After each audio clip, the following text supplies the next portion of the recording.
wisdom, prudentia, justice, justitia, temperance, temperantia, courage. fortitudo. Applying ancient philosophy to modern life.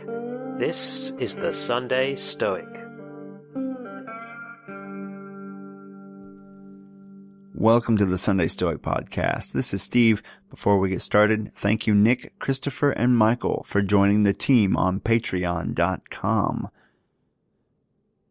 Today's episode will be on authenticity. Are you authentically you? And what does that even mean? I know people talk about authenticity all the time, and quite frankly, it's not something I've looked into all that much, but it is something I've noticed kind of hidden in the works, especially of Epictetus. So, I'm not a self-help guru, but I've been thinking a lot while I read these Stoics, and I'm bringing these ideas to you, and you can take them or leave them as you choose. But in the discourses of Epictetus, he mentions over and over again that we must follow not only nature, we're trying to live according to nature, meaning not expecting things to always work out, we shouldn't be disappointed when things don't go our way, right? But we should also live according to our own internal nature. If we try to do things that are contrary to our internal nature, then we are not living authentic lives. We are trying to please the masses. The Golden Sayings of Epictetus, number 8. But to debase myself thus were unworthy of me. That, said Epictetus, is for you to consider, not for me. You know yourself, what you are worth in your own eyes, and at what price you will sell yourself. For men sell themselves at various prices.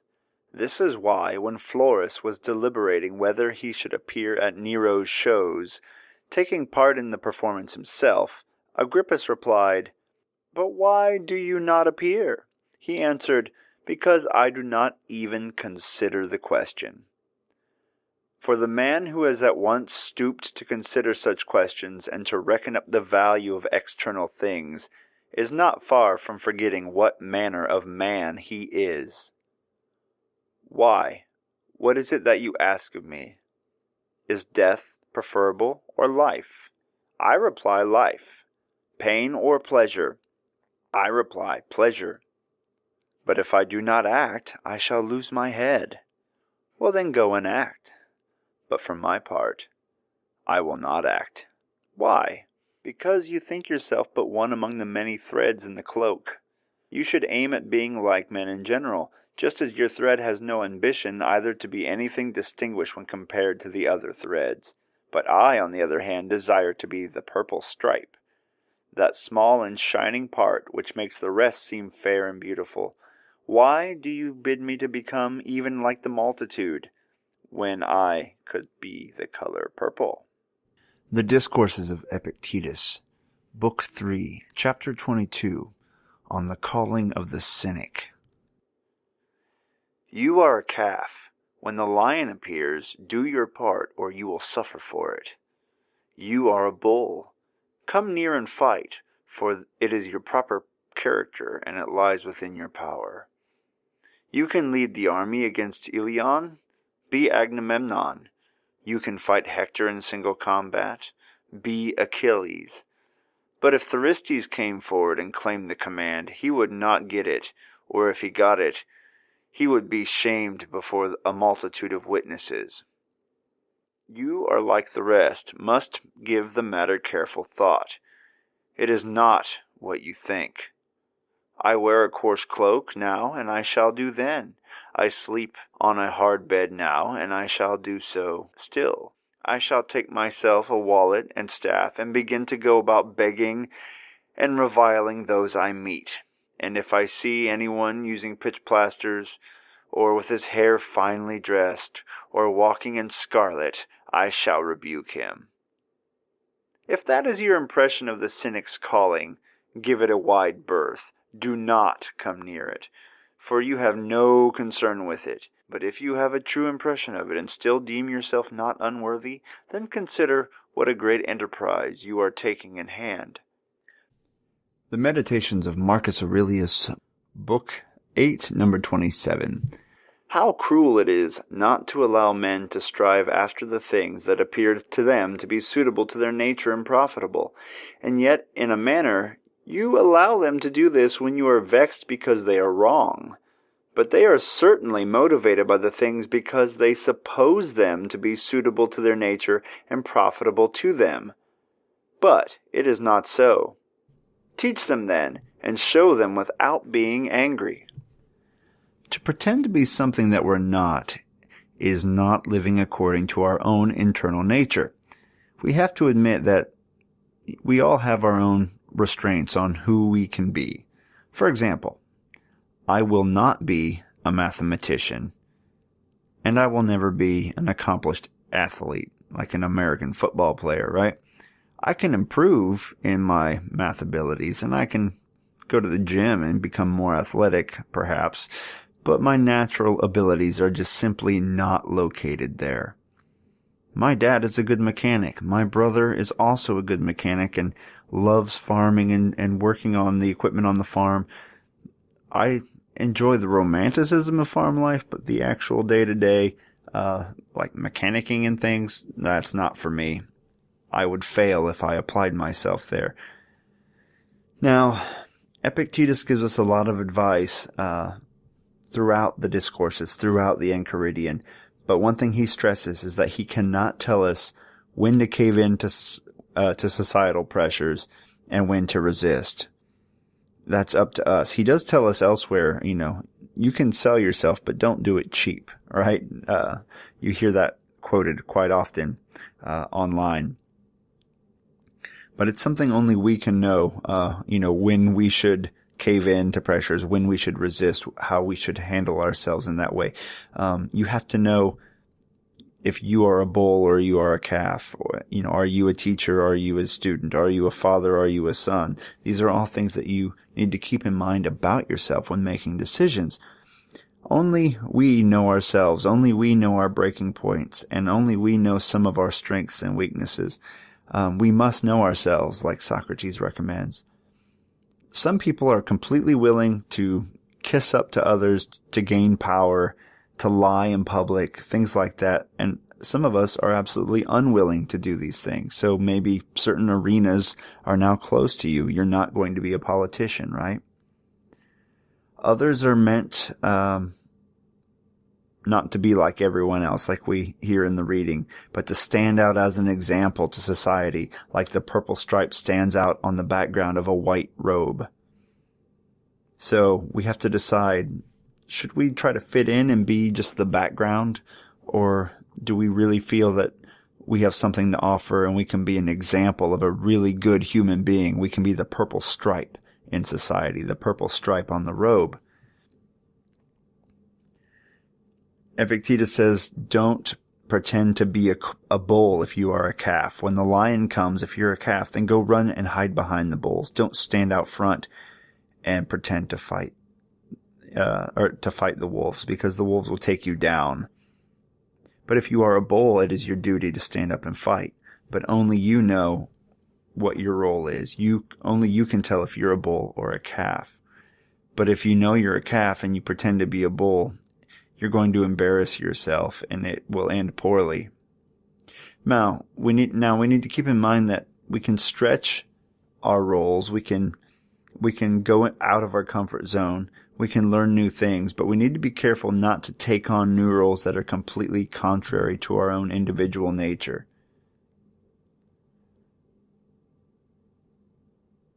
He advises his students not to take on the roles, for example, of a cynic philosopher unless those students actually understand what it means that they're doing. A lot of them have a superficial understanding of what it means to be a cynic. And he says being a cynic is a very, very difficult task, and only those who have what it takes will succeed. If you go into it just thinking about it superficially, a cynic wears a crummy robe and sleeps in the streets, I can do that. If that's what you think it means to be a cynic, you're going to embarrass yourself. You're going to be an embarrassment rather than a philosopher. And then the last reading by Marcus, it's him talking to himself, as all of his meditations are, reminding him that he's watching others, and he can easily see when others are doing things contrary to their own nature. But those individuals don't see it in themselves. So he reminds himself it's a good idea to gently teach them when they're making these errors. But we should take this as good advice, because he notices the errors that others are making, but they do not. Are we making errors that we don't see but would be obvious to someone who thinks about them deeply? So let's be careful as individuals to not turn in the wrong direction just because we think it's something that will benefit us. And in reality, we're going towards something that we should wish to avoid. I teach at a university, teach biology, as I've talked about in the past, and every year you get put on different committees to solve different tasks that have to do with the running of a university. And I really don't usually enjoy being on very many committees. They often feel like busy work. Some of them are very important, of course, but you also occasionally get put in charge of a committee to be the leader of the committee, the chair of the committee. And there are lots of different kinds of committees with lots of different tasks, and I, for one, do not wish to be in charge of a committee that deal with a lot of bureaucracy. There are some that deal with tons of paperwork, and you have to know which office different forms have to go to at what times of the year, and then from that office they proceed to a different office, and then they come back for review, and you have to then take them to this office, and it's really complicated, and I do not have the mind for that sort of thing. I just simply do not. And if I would not volunteer to be on that kind of a committee. Now, if I am assigned to lead such a committee, so be it. It's beyond my power. If my boss says, here, you're boss of this committee, all right, it's like, oh crap. Okay, well, here we go. I'll do my best. But if it's up to me, I will not take it on voluntarily. I might assist on that committee, but being in charge of it is beyond my ability to do a good job. So I have to think about that myself, and I hope that you do as well. What things in your life should you say no to? They're just simply beyond what's within your nature to do. What things are you currently doing that are not authentically you? So let's shoot for living a more authentic life, a life that fits our own internal natures as well as we can. And once again, please don't take this as a reason not to go out of your comfort zone, as a reason not to grow and take on new skills. But we all know there are some things that we're just simply, you can think of it in a teleological way. What are you meant to do? What are you not meant to do? There are some things where you just know, this is not me, and I'm only doing it to make others happy. Well, let's stop that. Life is short. Death is right behind us. We must make progress, and we can't do it if we keep turning down paths that lead to nowhere. All right, well, stay tuned, patrons, for a little discussion after the end of the show. And for the rest of you, I'll see you next week. Carpe diem. Thank you for listening to The Sunday Stoic. If you enjoyed the show, please subscribe, rate, and review The Sunday Stoic on iTunes.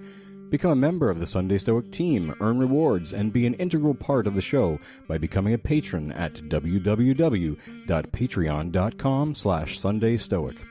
Contact the show by emailing sundaystoic@gmail.com or by leaving a voicemail at 501-503-3132. To find out more, visit www.sundaystoicpodcast.com. And as Steve always says, carpe diem.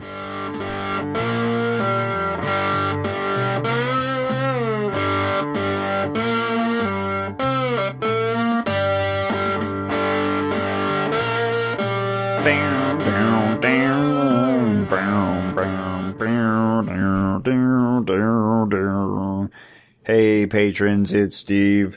Thought we'd do a little after show discussion, something we might start doing more often on these episodes.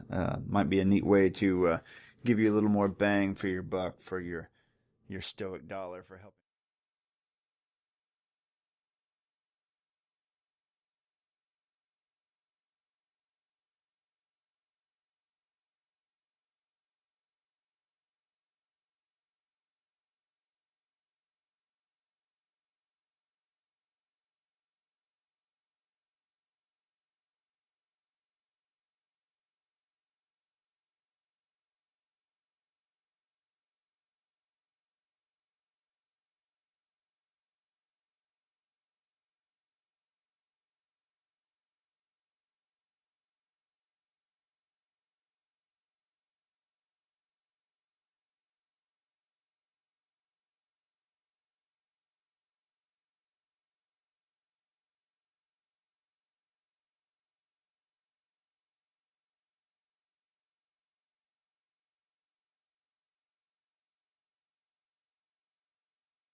What should we do with that DM, Steve? Let's carpe the hell out of that DM.